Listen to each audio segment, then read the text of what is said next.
Live from the Export Beer Garden studios, this is the Agenda podcast for Wednesday, the 22nd of February. The Agenda, an alternative commentary collective podcast. G'day there, welcome to the Agenda podcast with myself, G Lane, and James McOnie. James, great to see you. Where you been? Oh, I've been to Sydney. Who goes overseas these days? No one goes overseas. I know, it was a crazy idea. I just thought, I'm going to go over there. Caught up with some mates. If you remember a guy called The Professor from Fox Sport, Yes. I think he was axed from Fox Sport, given that he was the best thing on there, but they axed him.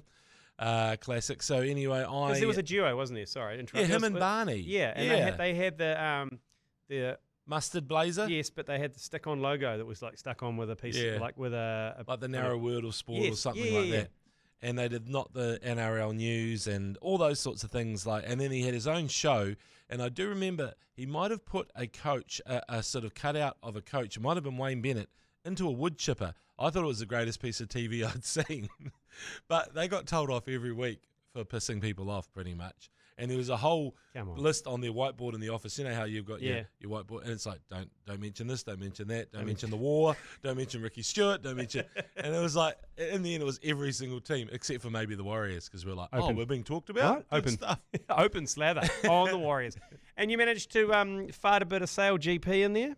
I didn't see the carnage, but the day before I was out on the water watching the practice, and oh my God, they hoon. Yeah. They seriously hoon. They used this as a buoy. I was on a sort of a bit of a gin palace-y catamaran thing, and we parked ourselves there, and then boom, Spanish came past, boom, Ainsley in the GB boat, and then the Aussies came past, and they gave us a bit of a shucker, Woo, Australia! Stay, man! Yeah, do a shoey you go past? Exactly, Mount Panorama. And so they did a shoey. They did do a shoey or a boaty, a boat shoey. Boat shoey. Oh, that'd be gross. Yeah. And then it was just kind of the next day it looked like it started fine and everyone was enjoying their drinks and their Mai Tais or whatever they drank. And then drama. Well, the New Zealand boat didn't even make the first race, did they? Because they had an issue because they've got a replacement boat. I've got a borrowed boat. Their one got thawed Yes. in Singapore, got struck by lightning. Oh, yeah, did get thawed. And it fried all the electrics, and they were borrowing someone else's boat, and the electrics failed on that. So I understand that there might be only one spare boat, and then that's the big problem because Canada, that was their sail that was flapping around, and it was just going crazy. That was an old man's nappy. That was an old man's nappy, and then beside it was a hook on a big slab of concrete, which is never good. Once that starts flapping, you're like, and you could see people running for their lives, and they had walkie-talkie wires and stuff just dragging on the ground and all that sort of stuff. And you go, okay, this is really serious. You could see it was a steel marquee, but the roof just went flying into the distance. It's just under Sydney Harbour Bridge where they are, Darling Harbour, and it's like that's a huge bit of wind to be going in there and it just whipping up carnage. Just peeled the top off it it was like a can just opening up. Just went but it was a whole structure, whole massive marquee structure that's completely totaled. So once that went, people went, oh shit, and then you could see the sail just went, I'm gonna flap like those kind of blow up men outside the car park and stuff. The wibbly wobbly guys. The car dealers and the wibbly wobblies. That was it. And so next day I was supposed to be down meeting the New Zealand team, courtesy of old Blair Tuke and Pete Burling. Puke and Tuke. Puke and Turling. Yeah, Puke and Turling. And I was pretty much reminded that, it's cancelled, so no, don't come down. Stink. And it's old Phil Robinson. He's the Kiwi. He's a skipper in charge of the Canadian team. So he saw his boat turn into a flippy floppy.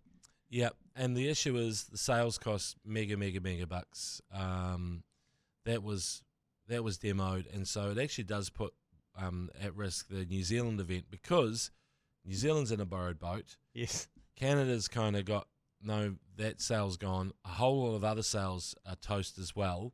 So it takes months to generally make them. Ooh. So New Zealand, but it needs to be protected in some way, this event, because it actually gets people talking about sailing. Yeah. And whether they like it or not, that carnage, no injuries, thank goodness, has probably got people going, oh yeah, Sail GP, bloody hell. Also, was the Canadian boat the only one that got totaled, or their sail anyway, or was there heaps of other damage? Because I'm just saying, just sit this out one. Just sit this out, Phil. Just sit New Zealand out. It's the second to last race. Just concentrate maybe on the San Fran one, and one team can sit out New Zealand. Because I've heard rumours that potentially they're looking at delaying it altogether or even cancelling it. I think they should do it, but come up with some kind of like how would you call it? Compensation points. You know, it depends where Canada is on the ladder. I'm not a SailGP expert. I doubt whether you are. No, I've watched. You like it? I quite like it in the fact that it's like Formula One, in terms that I like watching the first few laps of Formula One, because there's always going to be some sort of argy-bargy and some sort of, not high-speed crash, but there's going to be contact. There's overtaking, more overtaking than Formula One, because if you get becalmed and you see them sort of have one of those emergency stops, and you go, oh shit, that was, because it goes from 80 down to 30, and you're like, oh. And then someone else goes, I'm still on my foils, I'm coming through, bitch. Woo! They do the shucker past them at a shoey. But I like the start when they're all like, there's like 7 or 8 boats hammering it through the start, and they're all headed for the same buoy. I love that part of it. It's a narrow start, isn't it? Yeah, I love that part of it, and it's a bit more danger than the 2-on-2.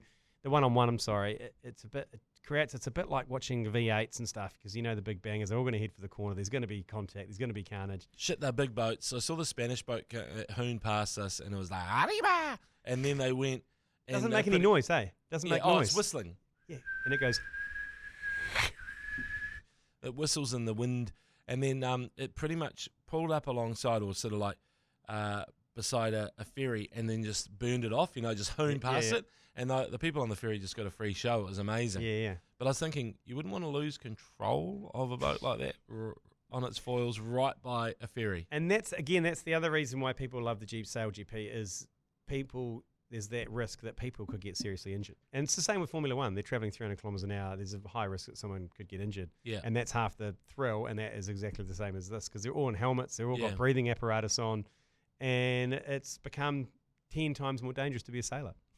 Yeah, I think, was it Ernest Hemingway saying that the only true sports, which I think he was meaning the ones that you can die easily, were sort of like motorsport, bullfighting and frickin' mountaineering or something like that.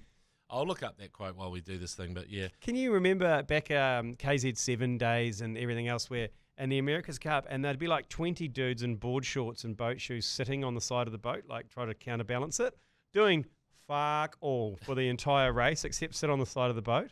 Well, wasn't the guy, we had 2 real stars, didn't we? Did we have was Craig Monk grinding? Like, he was a big unit. Yeah. And then we had a Daubney. Was there a Daubney or someone? Simon Daubney, yeah. Daubney. Yeah. And wasn't he the guy who sort of, like, he's the best in the world at whatever he does, and someone was quite good at, grabbing sails and stuffing them down under, oh, yeah, the below deck. The dude was like an expert sleeping bag stuffer. Yeah. Because he would stuff the spinnaker back into the boat before it got sucked under and caught around the keel. Oh, and if your spinnaker got wine glassed, what a... Anyway, that's all my knowledge of sailing right there. Moving on to cricket, James McOnie. Now, Bazball absolutely tore the back out of Gazball. We got the Ernest Hemingway quote. Oh, go. Correct. Okay. Yeah, that's great. Yeah. Okay, oh, you nailed it. There you go. I like how you said we. You did. No, you did. You got bullfighting. Black Caps supporters support groups has been reformed. The Mount Maunganui pink ball test was just an unfortunate example of us probably being outthought a little bit. The fact that we chose, when we won the toss and Pep chose to bowl, I was like, oh yeah, it was green.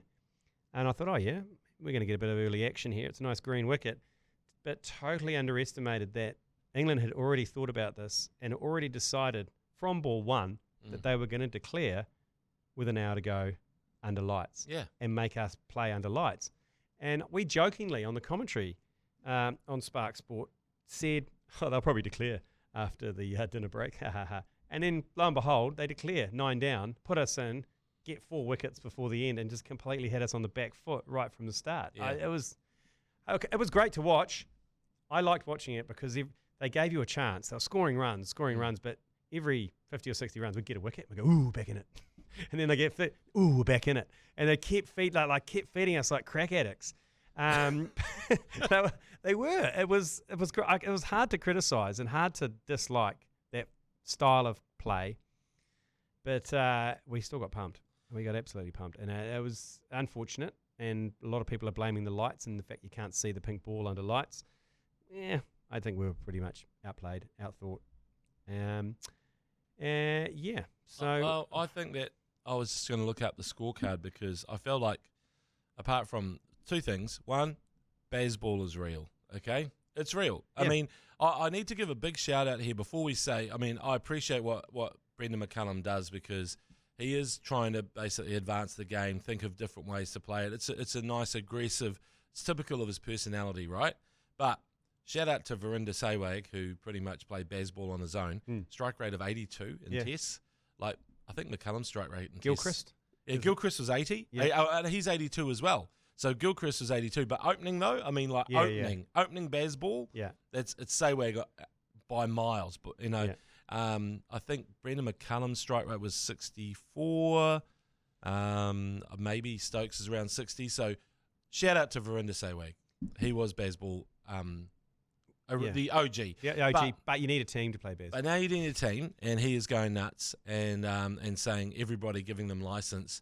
To be honest, when you look at the problems they've had with their top order, it's probably better that they swing at the ball. Yeah. Because you always felt with that top order, they were never going to last more than 2 tests each. There was like a rotation. Yeah, Crawley doesn't look great at the moment. But anyway. And then you go Root, Butler, Stokes, or whoever's in that middle order, and you go, oh, here we go. So that's cool. But we did have 2 heroes, I thought, or at least one hero, Cowboy Blundell. Yeah, that was a great Blundell. Wow. Blundell. Is it Blundell or Blundell? Blundell, apparently. Blundell. So you watched that knock, and you were commentating it, but just dragging it out of the fire, really, wasn't it? Yeah, if it wasn't for him, it would be very dire indeed. Yeah. But he played exceptionally, and it was great. It was good to see, actually, and good to see him go past the Hundy and just go for it as well. Start playing a bit and just getting runs and going for runs. And what hurt me the most about that game was on day 4 on the Spark Sport coverage, Scottish J. Stevenson got 3 journalists from the UK and talked to them about the state of English cricket and where it's at. And these motherfuckers, they sat there and talked about how they've reinvented the game. They've reinvented Test cricket. They're leading the way. All this bullshit like going on. I mean, they're giving a lot of credit to McCullum and Stokes. But it's like, you didn't invent baseball. We were playing when McCullum was captain, we were playing baseball. Yeah. The fact is, he's now got a team that is executing it way better than what we did.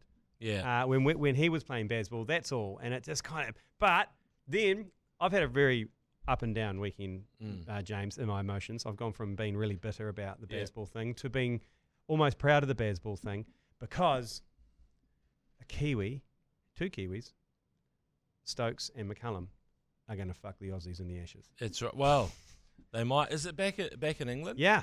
So this is going to be great. That gives me satisfaction. And there's going to be the green seamers and Broad. Wow, that's unbelievable. That spell of bowling. You would have been commentating, but through the gate. I know. The Frogman, all 4 bowls. Just brilliant, eh? Shit, that was good stuff. But again, we were asking the question, can they see the ball? Because I haven't not often seen Kane Williamson clean bowled unless he's chopped it on. Yeah. Same with Devon Conway. And both of them got cleaned up. And I think he also bowled, who else did he bowl? He bowled 2 more as well, which was a bit disappointing. That's right, he bowled Latham as well. Oh, did he? Yeah. And he bowled someone else too. I can't remember what it was. It was all 4 bowled. It was a disaster. Can I also say shout out to Tickner, because it's the first time I've seen him in whites. Yep. First time I've seen him with a red ball. Let's be honest, he does his lucky Chinese cat thing. Yes, it's like at the start, and then he comes in, so he's very unconventional. But also, he wasn't even a full-time cricketer. He owns a coffee shop in Hawke's Bay, so he had to pretty much sell coffee and play cricket. So all these other guys, they've been full-time cricketers the whole time. Yeah. We're pretty much bringing in a part-timer who's just been given a contract this year. A barista, and said, hey mate, can you make us flat white, and so round of coffees, and then can you go and bowl against a legitimate world class team? I think that he did bloody well. You could see the improvement in the second innings, and look, he went for 5 and over. Not bad under the circumstances. Wagner. They kind of worked out Wagner, didn't they? Especially old Harry. What was his name? What was his second name? I can't remember. They worked out that they were going to get bumpers. They were going to get bumpers from Wagner, and all they did was step to the leg side and either pull him through mid-wicket or smack him back over his head. And he did that over and over again. And I kind of saw in Wagner's eyes like, fuck, because he's used to tucking them up, getting them in the armpit. Yeah. But they just stepped away and were just slogging him. He went for over 10 and over. I know, and I felt bad because that was clearly still a tactic. And these are tactics that go way back to Brendan McCullum's days. So he's probably like saying, I think he's still going to pitch it in short because that's what we did and we still persisted. And so you know what you're going to get out there, guys. Yeah, Harry Brooks. He is good, man. He doesn't move his feet. Yeah. Great hand-eye, and smashes the shit out of it as well. Yeah. But yeah, he and they're all moving about on the crease so much. Like you're doing the commentary, and you've got all of them like Ollie Pope. He's just wandering up and down his crease, coming down the wicket. Same with Stokes. It's like they got ants in their pants. Must be fucking difficult to play against, and I guess that's why Bazballs work, because teams are like, fuck, these guys are all over the place. You know what? The other thing, G Lane, is we kind of at Tests we didn't really play Bazball under Baz. He played Bazball. He played Bazball, and so did Colin de Grandhomme. Colin de Grandhomme's strike rate is, I think it might be better than Sewag's. Like he's the only guy.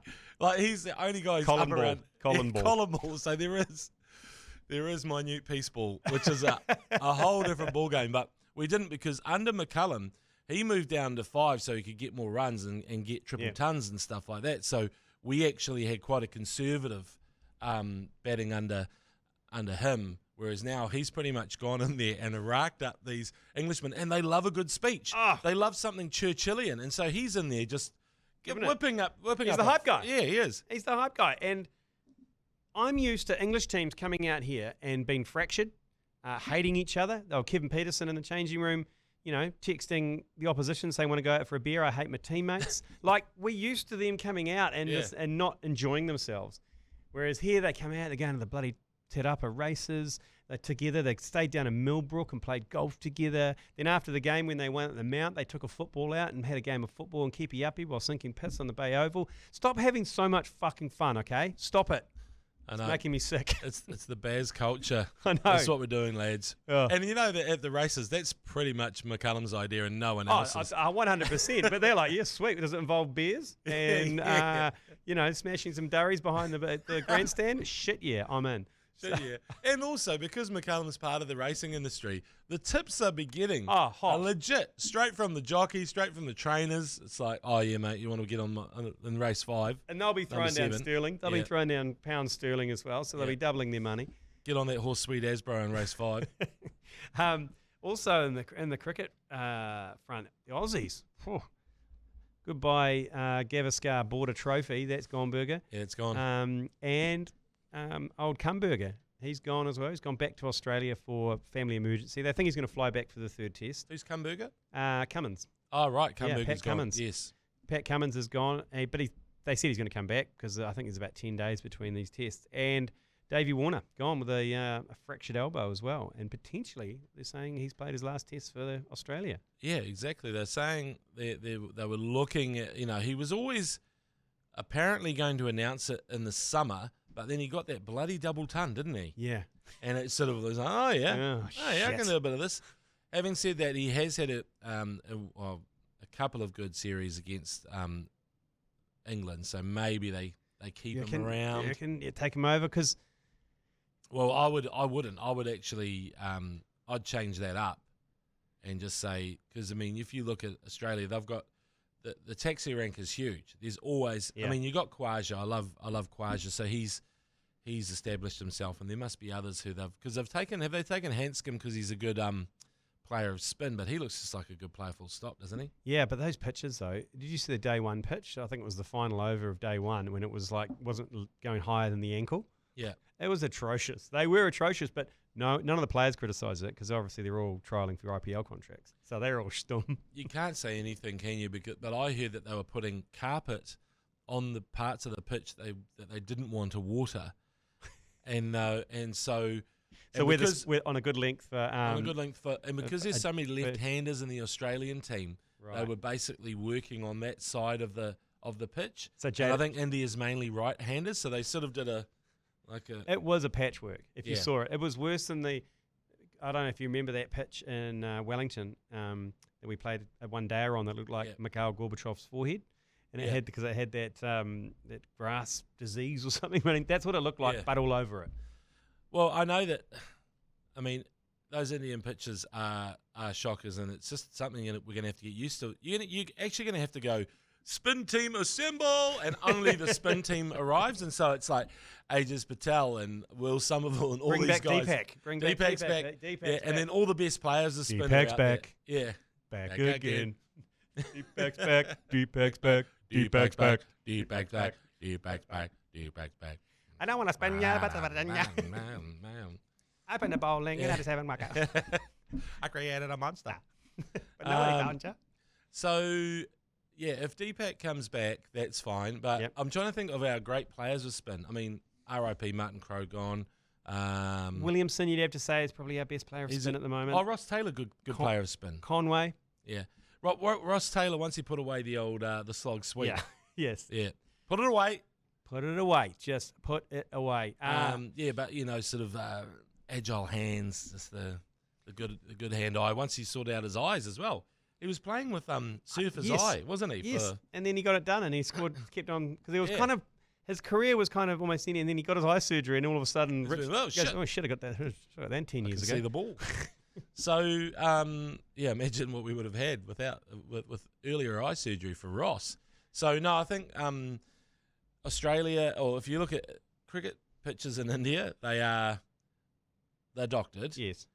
And then aren't all home pitches doctored? They are. And so we doctor cricket pitches in England, 100% doctored. Yes. For the Broad Anderson swingers party. And with a Duke ball, swings and miles seams. Massive swingers party. Yeah. And then down here, they're kind of doctored, but it's also like if you're going to tour and play in Dunedin in November, I'm sorry, it's going to be a green seamer. But we also make our pitches to make it more hospitable for people to come because they hardly ever come. We overcompensate because we give that a Hamilton pitch is a very fair pitch.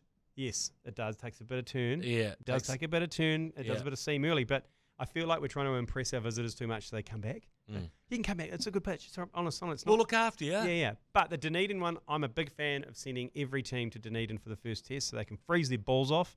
Also known as 5 Jerseys Stadium. Yeah, correct. I want to see the West Indian team in 8 jerseys, 2 beanies, and a bomber jacket waiting to come into bat. Yeah. That's always my highlight, is seeing that absolutely freezing their balls off. It'd be quite good if one of them took out like one of those, those gas heaters and stuff, like the ones that you, and they bat with a gas heater. Or like the ones at the pub that just a little bit over or the have side. it behind the stumps, the old ones with the LPG tank. The old LPG tank behind the stumps. I mean, but it burns the stumps. Yeah, that's true. Yeah. If you burn your own stumps, you're out. Yeah, it's up to you to adjust the heat. If you create your own ashes. Yeah, that's right. And some news out of the Bay Oval. We had a lot of concern for a group that was not allowed access into the Bay Oval on dress-up day on Saturday. Oh, this is... Yeah, it's a very sad story, but it has a happy ending. Not that kind of happy ending, but the Speedo Cops. So it was dress-up day, and those of you who know the Speedo Cops was a skit on Lee Hart's Moon TV where it was basically cops in Speedos. Famously went to New York and filmed a lot of episodes with Jason Hoyt as their superintendent. That's right. So they all dressed up. They look pretty good, actually. They sent us a photo. They were all in Crocs, Speedos, and a police uniform on top. And they got denied access because they said it's a family event and it's offensive. You shouldn't deny access to Speedo Cops. I know. It's dress-up day. It's dress-up day. It's a pop culture phenomenon, the Speedo Cops. Lee Hart, of course. It's his brainchild. Of course, it's Lee Hart. Look, they were fully clothed up top. Down below, I thought that some of them went double Speedo, it looked like. So they were even, and I didn't see any wispy pubes, flyaways. I didn't see any mouses out of the houses. No, I didn't see any no brain. soldiers. Nah, didn't see any of that. No helmets. But a couple of them did sneak in. They went out again and they put tracksuit pants on and they did the big kind of NBA. Remember when the NBA used to have the pants with rip pants? Yeah, and they went and ripped them out and go, "We live on." And they sent us a bunch of photos. So they had a happy ending. They got in eventually, but It's sad that you get stopped at the gate for something that is just a little bit of hijinks. I must say, a couple of them were definitely packing heat. Were they double packing? I don't know. One of them had sensational quads. Yeah, the quads.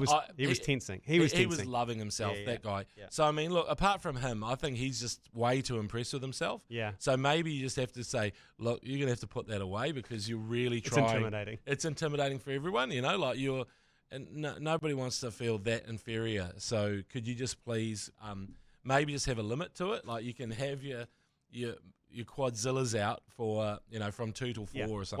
One session. Yeah. I thought I was more offended, and I'm sure kids would have been more frightened by some of the English supporters with no shirts on throughout the game. That started to get a bit dangerous. Some of them were dangerously sunburnt.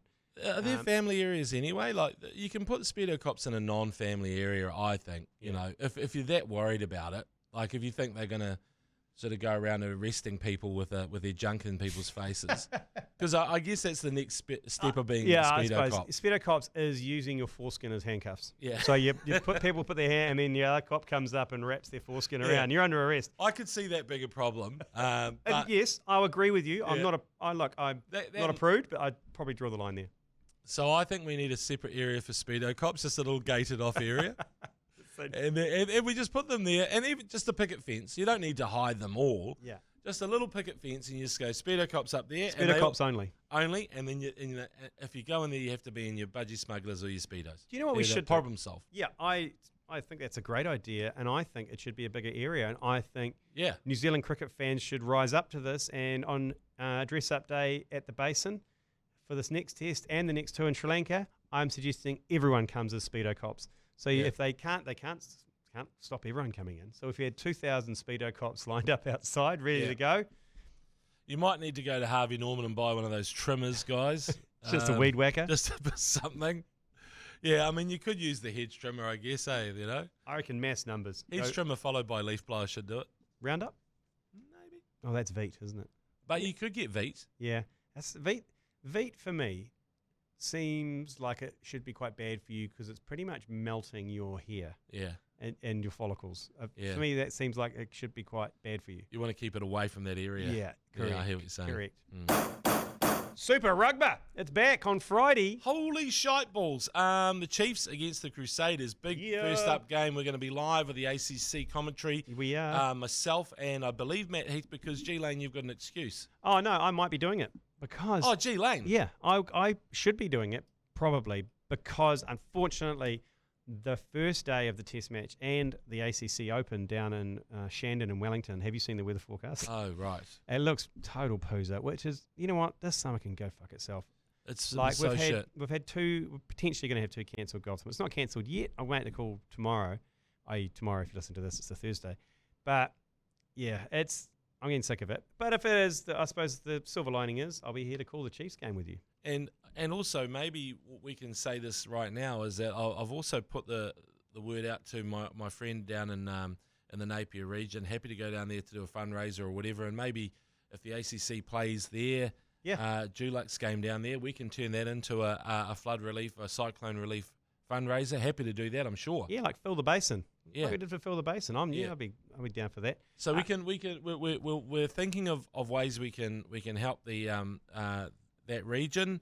It's been pretty shocking, really, just seeing what's going on. It's like there's a lot of work to be done, and I'm thoroughly impressed with all the community minded stuff that's going on there right now in those cyclone affected areas. Yeah, totally. Get in touch with us if you want us to do anything, for sure. Yeah. But all Super Rugby, all home Super Rugby matches we're covering this year, not just Friday nights. Holy crap. James, not just Friday nights, all 42 home games live. No, we're not. Live from the Export Beer Garden Studios. Oh, shit. I've called up reserves. We've got Matt Ward coming in. We've got Tony Lyle coming in. Yes. Storm Purvis is going to come on and get a bit of rugby.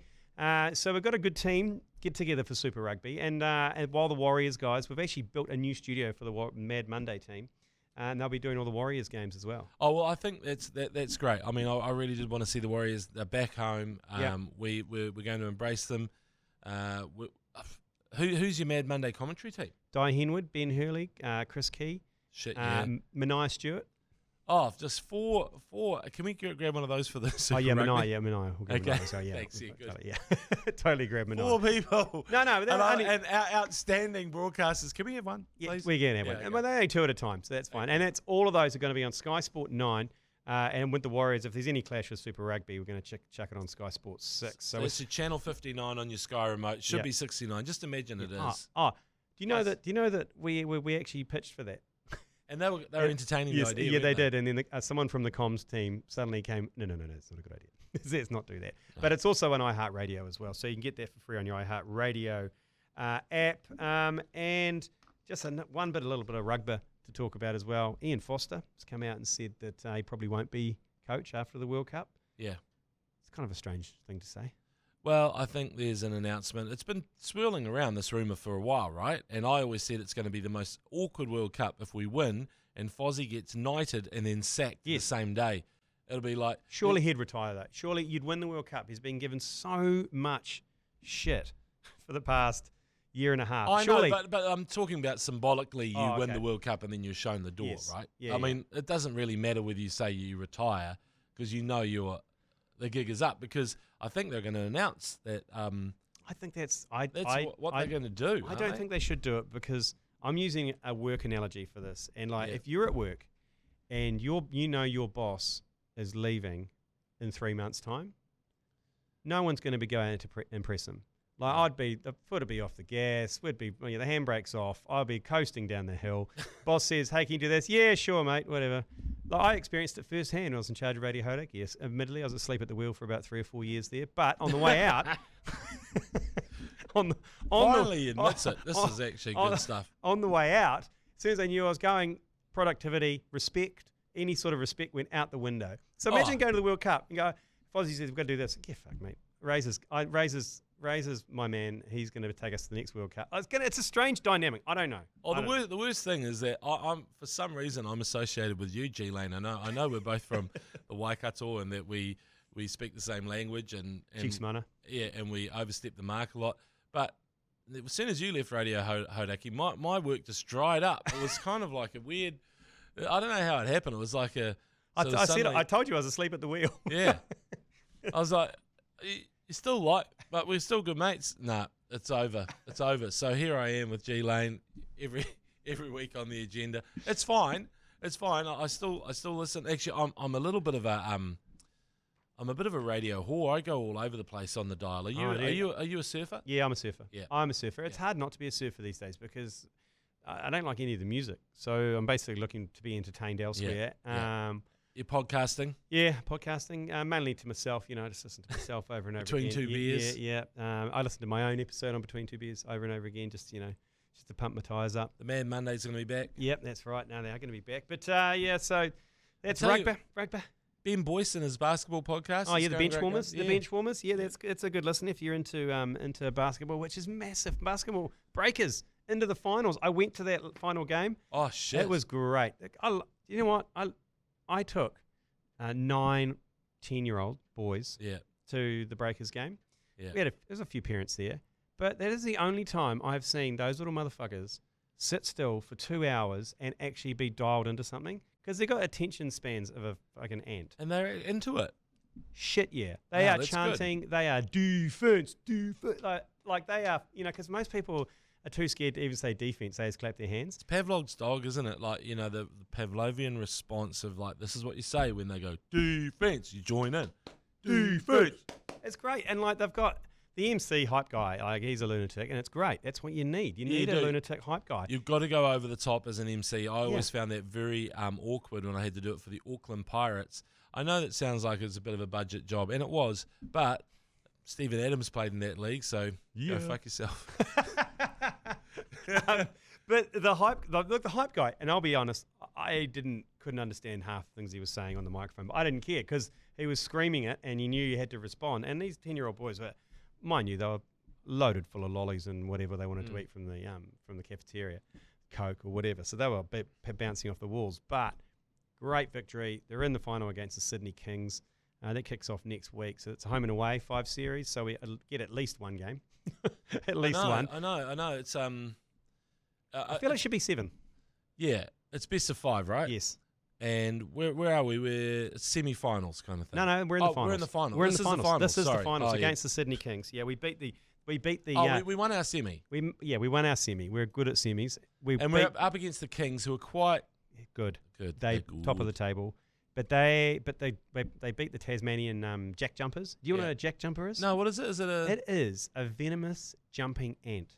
Ah, yeah. Only in fucking Australia would you have an ant that not only jump but also kill you. Imagine school camp in Australia. It'd just be like, how many kids came back? Oh, like, Most of them. 60%. Most of them. Pretty good compared to last year. It was only Damien, and he had asthma and shit anyway. So he was fine. Oh, kangaroo jumped on his tent. It was real hard luck because he made it to the last morning, and then a big bloody red king red or whatever they're called, a boomer, a big bloody boomer came and jumped on his tent, caved his head in. Otherwise, he would have been fine. It's okay though. Dingoes took away his body. They took the little ones. We didn't have to deal with the little ones. Yeah, wombat got pretty feisty there at one point. There was an emu attack. And then the king brown snake and the the king brown took 19. The taipans came, and then the jack jumpers took care of that. Yeah, but luckily, no crocodiles. No crocodiles this year. The salties didn't come down, but the platypuses were particularly bloody perturbed. Bloody carnage. Golf. Tiger Woods makes his comeback. And does something very unusual, something that I would do with my mates out at like Takapuna Golf Course or out at the Redwoods or something. And the fact that he outdrove a current PGA player and then palmed him a tampon to say you're a pussy, but he did it live on air, so it was clearly visible. Did the commentators spot it? Yeah, and they went, oh. And then it just went blew up all over social media. And it's one of those things. Wait, did the commentators enjoy it? No. I don't think it was even mentioned, but I think they know to shut that down. They captured it.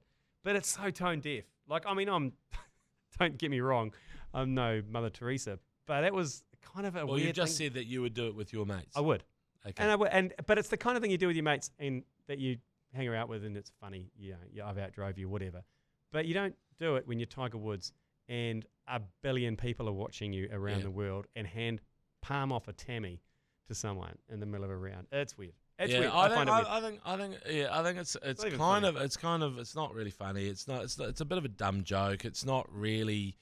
I mean, he shouldn't have done it. I think that to me is like real old school. Yeah.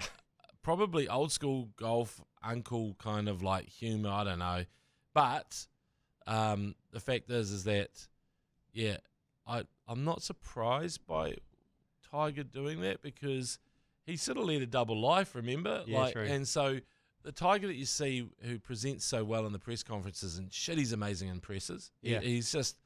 He's up there giving you something. Yeah, he's vulnerable. He talks about his son. He's having a bit of a joke. He's the man, right? But then away from that, there's other Tiger, right? And other Tiger likes to go out and hand out tammies. yeah, exactly. That's what he does.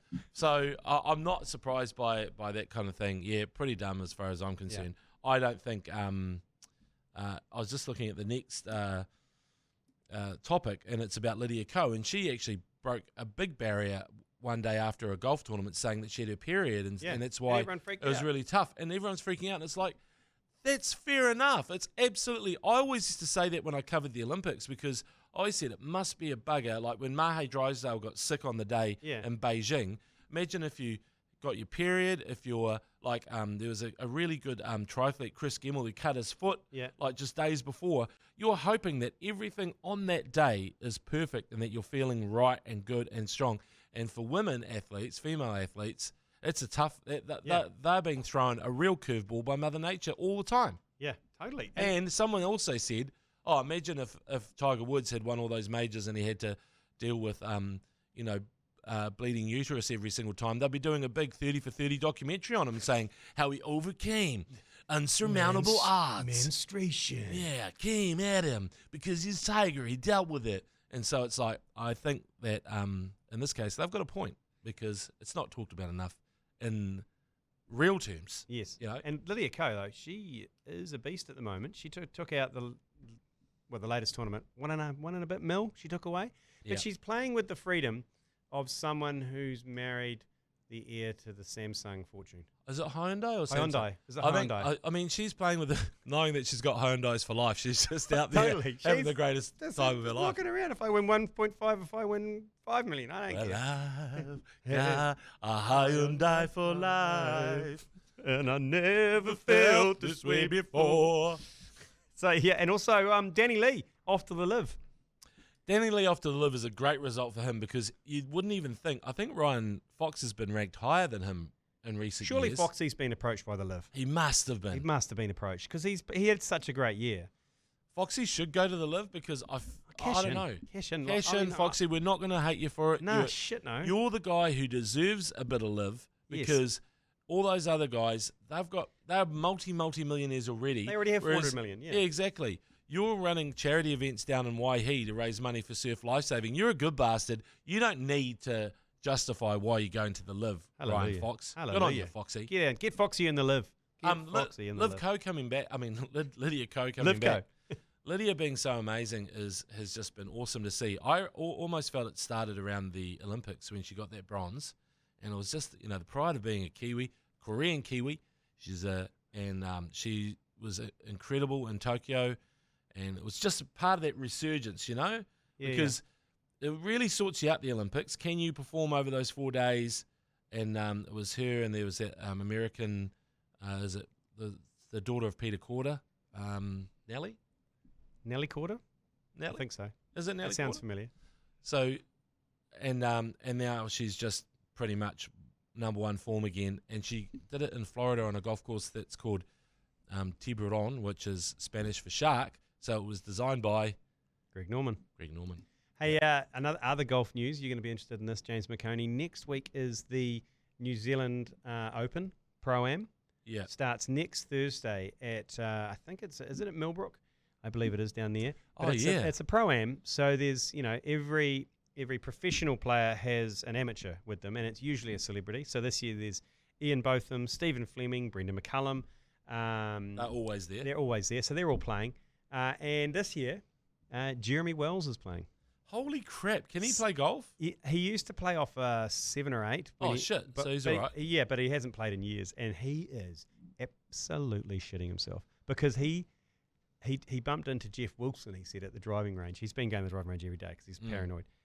And he bumped into Jeff Wilson and said, I'm here, I'm doing the Pro-Am down in Millbrook next week. And Jeff Wilson goes, oh, shit, really? And he goes, yeah. He goes, look, I don't want to,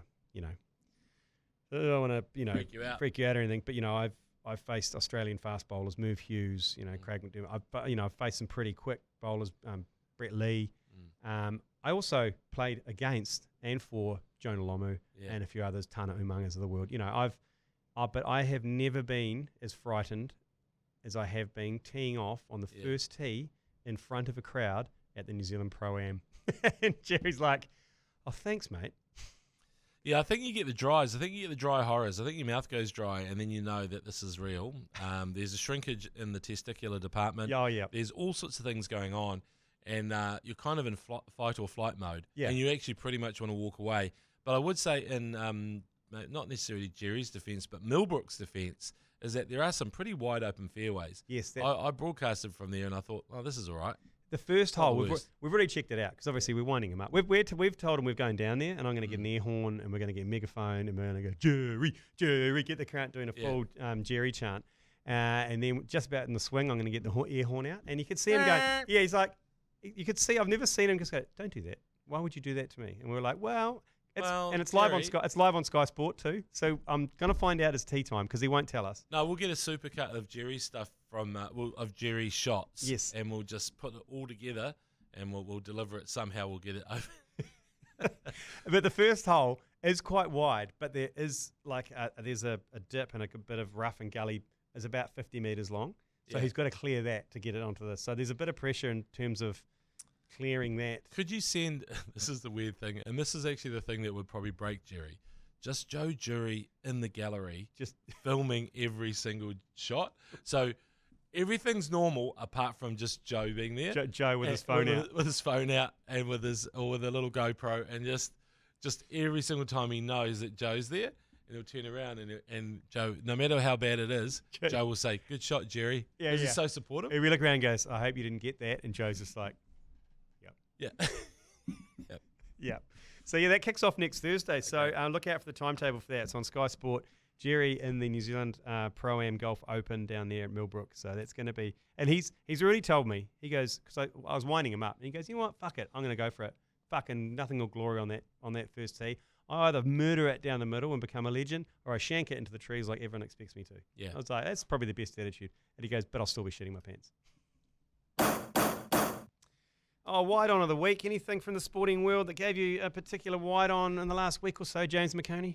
Look, the Wellington Phoenix actually had a huge win. But on the soccer football front, we've got the FIFA women's qualifiers at the moment, and there was an overhead goal scored by someone from Panama. Panama. Overhead, probably the best goal ever scored at North Harbour Stadium. So shout out to the women around who are trying to around New Zealand who are trying to qualify for the FIFA Women's World Cup, which is here in New Zealand and Australia in July. There's 3 more spots up for grabs, and it's still happening right up until Sunday, I think. Yeah. I've totally clocked out of the Wellington Phoenix. What is happening there? How are they going? Are they going to qualify for the playoffs? I think they will. They'll qualify. Ufuk and the boys. Ufuk and the boys are having Ufuk Tale, the coach. He's got them going well, and I think we might lose him. He's the best coach we've ever had. He found a Polish striker from the Polish league called Oscar Zawada. He's a big 6'4" monster who scores goals, and he's freaking good. And he's his father was in the special police in Poland and stuff, so he's brought up rough. Yeah. And then we've got this Bulgarian dude called Kraev, and and he's legit as well. And we've got this Brazilian guy who everyone thought was shit, but he's actually quite good. So for some reason, he's the greatest recruiter, and every year his best Kiwis, as you know, just end up going over to bloody Europe, you know? So it's like it's a thankless job, the coaching the men's Phoenix, and they're going all right. So I know that no one really gives a toss if you're not into soccer football, but they're worth a look. And the women's Phoenix are playing at North Harbour Stadium this Sunday, I think. And how far into the season are we with the Phoenix? Is it? It's just over halfway. Oh, okay. Right. I think it's a May. I don't get it. Late May finish or something. Right. I'm so confused about. There's too much going on with Breakers. Got Warriors starting up. Got Super Rugby starting up. Cricket just starting back up again. Yeah. I have no idea where the actual football was. What part of the season it was at. Are you? Yeah. I mean, it does sound like this test is going to be compromised by the weather. Yes, a little bit at the start. But I did see Mr. Darcy turning up after the birth of his daughter. Congratulations, Matt Henry, Mr. Darcy. We love you. Do you not think he would have gone, I'll just have one more week with the baby, having seen the first test, having seen the way they bat? This is what I love about that guy. Can you imagine how many tests he carried drinks? I don't know. He's probably the record drinks carrier. Yeah, But specialist. could any of these other kind of I'm not saying they're divas, but any of our top guys, could you imagine them being happy carrying drinks for... No. They're not. Mr. Darcy is a special human. Yeah, he really is. None of the... even though I love the sexy camel, he wouldn't carry drinks for that long. Would he be? Well, is he going to come in? Bolty wouldn't have carried. Nah. Lovely Trenty, he's lovely. That would have broken him, and he wouldn't have been lovely anymore. No, not so lovely Trenty. No. Do you think he's going to replace Kugelijn? Oh yeah, I think Matt Henry comes straight in, but I would keep TikTok because I think he's got something.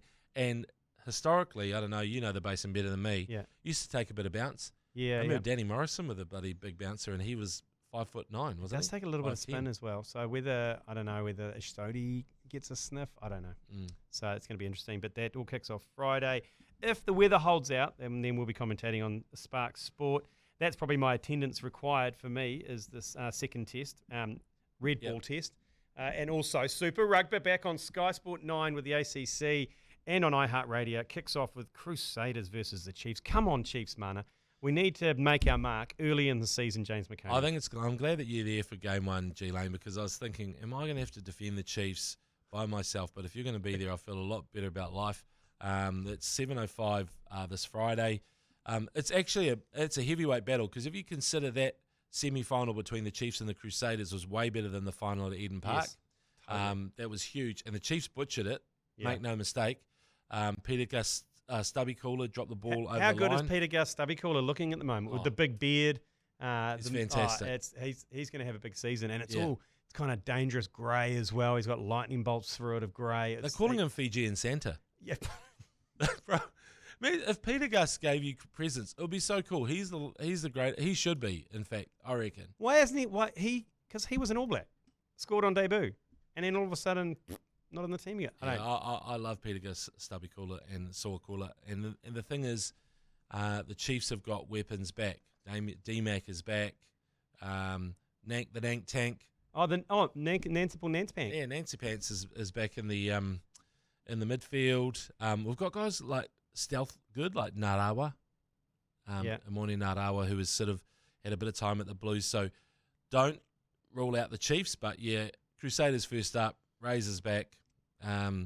It's a tough one, isn't it? It's good to go through those together as Chiefs fans. 100%. Because you can't go into a Crusaders Chiefs fan as a Chiefs fan alone. You can't go into a Crusaders game because you're exposed most of the game, and they'll take advantage of you. Yeah, well, that's what happened in that semi-final. It was Cullen Grace, the beautiful face. He pretty much went, I only need 2 opportunities, and there it is. Yeah, Mofo. Right, let's get into Topper Plays of the Week. Brought to you by Leader NZ's Lasagna Topper. Right, the number 3 on the Topper Plays of the Week, and we touched on it earlier in the podcast, and that is a terrifying scenes at the Sale GP. Shit. And it's out of Sydney, and the footage that went viral was shot from a restaurant. You can hear diners, you can hear the clinking of plates and knives, and in the middle of it, you listen carefully, and there's a classic Australian. He goes, "You were here! You were here!" Like when the tent takes off to When say, it you were here when it happened. Remember the name. Yeah, and then he goes, "Canada won't be sailing tomorrow." But have a listen to this.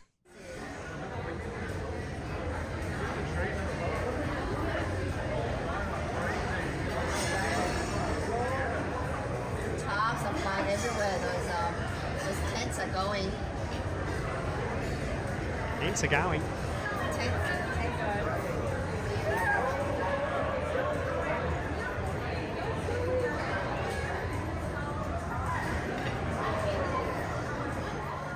Yeah, I think that guy is he's Australia's Captain Obvious. Yeah. You were here. You were here. There's no buzz. No, they won't be sailing anymore. Canada will not be sailing tomorrow. Canada, yeah, exactly. You were here. So, but pretty incredible scenes. Number 2 on the Topper Plays of the Week.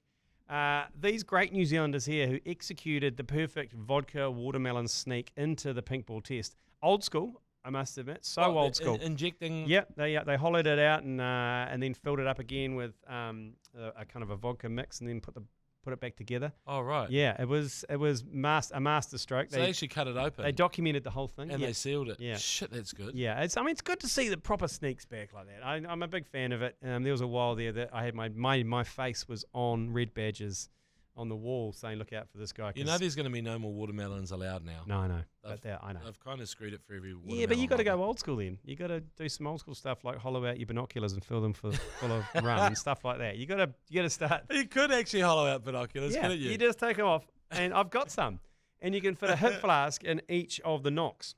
Yeah. So, and then you unscrew it, and they caught me once on that, and I remember coming into the ground, and it was the funniest scene. I believe it was at the Mount, actually. It was when it was the old Bay, Blake Park. And they'd identified me and Paul Ford because we were on the beige stuff. And they're like, right. Because I'd seen Pulp Sport as well, which we'd sneaked a bunch of piss in as well. Yes. So anyway, we're outside. And we actually, for this one time, we actually didn't have anything on us. And they got our binoculars and they were like sniffing the binoculars. They got our beach umbrella, took it apart, and were sniffing the poles of the beach umbrella. And we were like, oh, we haven't thought of that one. And then we had Kiwi cricket wickets. Yeah. They picked out the Kiwi cricket wickets, and they were sniffing the inside of their Kiwi cricket wickets because we used to fill the base of, because you know how you used to sand base. You used to be able to put water in it. Yeah, that's right. So and it had a little sump plug. We used to fill that with vodka and then take it in. And that's not a bad thing. Yeah. So we used to do that. So they were sniffing it. It was like, what did you have? Nothing. We didn't have anything that time. On the luckily. one, all right. That one time, and they were like human sniffer dogs because they were lifting up our bags, going. just like trying to smell vodka. So it's good to see. Get into the Basin Reserve if it opens. And the number one Toppa player of the week, Jeremy Wells. This is him challenging Pommy Mbangwa when Neil Wagner, his first delivery of the pink ball test match. Channeling Pommy Mbangwa. Here we go. Here he is, Neil Wagner. He's bowling to Crawley. Neil Wagner! What do you have for food? You've done it again! You've done it again and again! I can't believe this!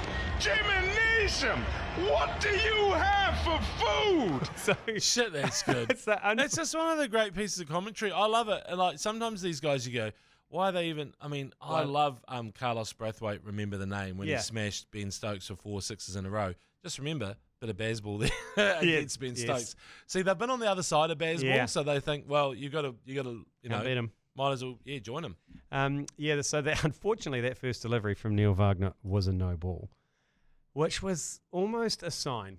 It was a sign that the things weren't going to go our way. Because his first delivery, clean bowl, we were like... Well, two wickets down does change baseball. Oh, yeah. I mean, I'm not saying that's 2 wickets down, but, like, that would be a big change for baseball, wouldn't it? And we had a drop catch off the second ball of the game, a drop catch at second slip. Oh, then where's the bowl, Jeremy Coney when you need him? I know. It was... the signs were almost there. So, anyway, that's the number one. Who are our slippers at the moment? Latham. Yeah, Latham's in there. Mitchell, son of a Mitch. They're the main two. Yeah. And then I think Southey goes in there when he's not bowling. And it's just really surprising, just going off topic from the Toppa Plays of the Week, is seeing Kane Williamson on the boundary riding for most of the test match. I thought he was always a pretty sharp gully fielder. I thought he was a gully man, and definitely in close.